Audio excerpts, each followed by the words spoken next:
जय हो श्री विष्णु भगवान की। आप सुन रहे हैं श्रावण मास के कृष्ण पक्ष की एकादशी कामिका एकादशी की व्रत कथा।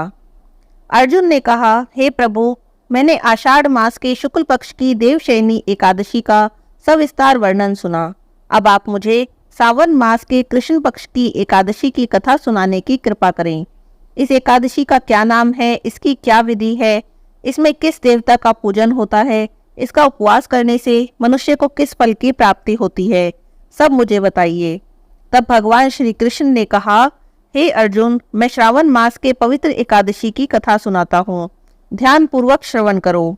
एक बार इस एकादशी की पावन कथा को भीष्म पितामह ने लोकहित के लिए नारद जी से कहा था। एक समय नारद जी ने कहा, हे पितामह, आज मेरी श्रावण के कृष्ण पक्ष की एकादशी की कथा सुनने की इच्छा है, अतः आप इस एकादशी की व्रत कथा विधान सहित सुनाइए। नारद जी की इच्छा को सुनकर भीष्म पितामह ने कहा, हे नारद जी, आपने बहुत ही सुंदर प्रश्न किया है, अब आप ध्यान पूर्वक सुनिए। श्रावण मास के कृष्ण पक्ष की एकादशी का नाम कामिका एकादशी है। हे नारद जी, इस एकादशी की कथा सुनने मात्र से ही वाजपेयी यज्ञ के फल की प्राप्ति होती है। कामिका एकादशी के उपवास में शंख चक्र गदाधारी भगवान विष्णु का पूजन करना चाहिए। जो मनुष्य इस एकादशी को धूप दीप नैवेद्य आदि से भगवान विष्णु की पूजा करते हैं, उन्हें गंगा स्नान के फल से भी उत्तम फल की प्राप्ति होती है। सूर्य ग्रहण और चंद्र ग्रहण में केदार और कुरुक्षेत्र में स्नान करने से जिस पुण्य की प्राप्ति होती है, उसी पुण्य की प्राप्ति कामिका एकादशी के दिन भगवान विष्णु की भक्ति पूर्वक पूजा करने से हो जाती है। भगवान विष्णु के श्रावण मास में भक्ति पूर्वक पूजा करने का फल समुद्र और वन सहित पृथ्वी दान करने के फल से भी ज्यादा होता है। व्यतिपात में गंडकी नदी में स्नान करने से जो फल प्राप्त होता है, वही फल इस मास में भगवान की पूजा करने से मिलता है।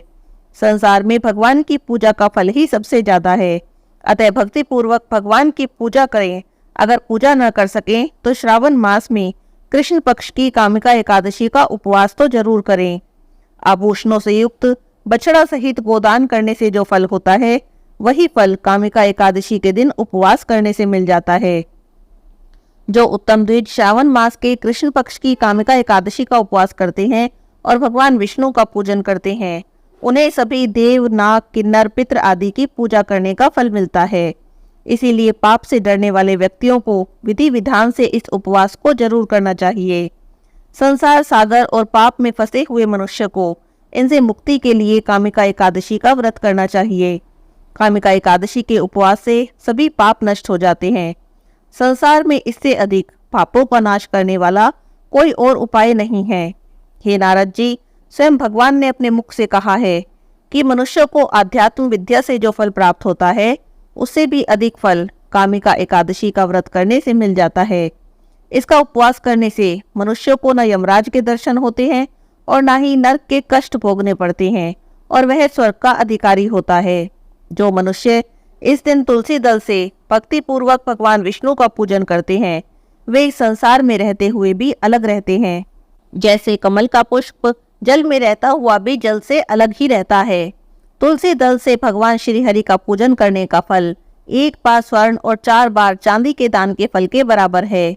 भगवान विष्णु रतन, मोती, मणि आदि आभूषणों की अपेक्षा तुलसी दल से अधिक प्रसन्न होते हैं। जो मनुष्य प्रभु का तुलसी दल से पूजन करते हैं, उनके सभी पाप नष्ट हो जाते हैं। हे नारद जी, मैं भगवान की अति प्रिय श्री तुलसी जी को प्रणाम करता हूँ। तुलसी जी के तो दर्शन मात्र से ही मनुष्य के सभी पाप नष्ट हो जाते हैं और शरीर के स्पर्श मात्र से मनुष्य पवित्र हो जाता है। तुलसी जी को जल से स्नान कराने से मनुष्य की सभी यम यातनाएं नष्ट हो जाती हैं।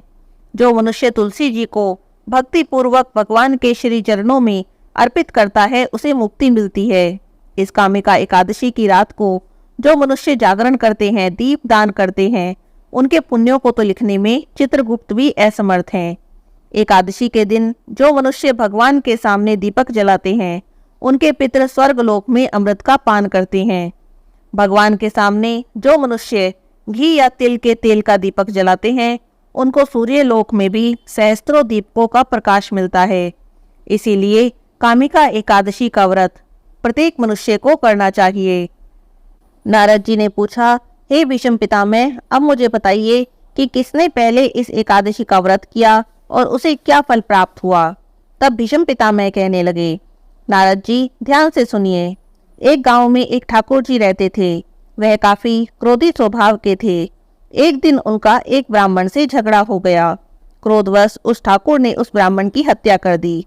अपराध और पाप से मुक्ति के लिए उसने ब्राह्मण की अंतिम क्रिया करनी चाहिए, लेकिन ब्राह्मणों ने उसे आज्ञा नहीं दी, क्योंकि उस पर ब्रह्म हत्या का दोष जो लग गया था। एक दिन उस ठाकुर ने एक मुनि से ब्रह्म हत्या से मुक्ति का उपाय पूछा। तब उस मुनि ने कहा कि ब्रह्म हत्या से मुक्ति कामिका एकादशी का व्रत रखने से मिलेगी। इस व्रत को विधि पूर्वक करो। विधि पूर्वक करने से तुम्हारा पाप दूर हो जाएगा। तब उस ठाकुर ने मुनि के बताए अनुसार कामिका एकादशी का व्रत किया और भगवान विष्णु की भक्ति पूर्वक पूजा की। रात के समय वह भगवान विष्णु की मूर्ति के पास ही सो गया।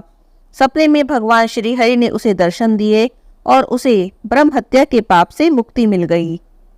श्री कृष्ण कहते हैं, हे अर्जुन, इस एकादशी का व्रत करने से ब्रह्म हत्या आदि सभी पाप नष्ट हो जाते हैं और इस लोक में सुख भोग कर प्राणी अंत में विष्णु लोक को जाते हैं। इस कामिका एकादशी के महात्म्य के श्रवण और पठन से मनुष्य स्वर्ग लोक को प्राप्त करते हैं। यहाँ पर एकादशी की कथा समाप्त होती है। बोलो विष्णु भगवान की जय हो।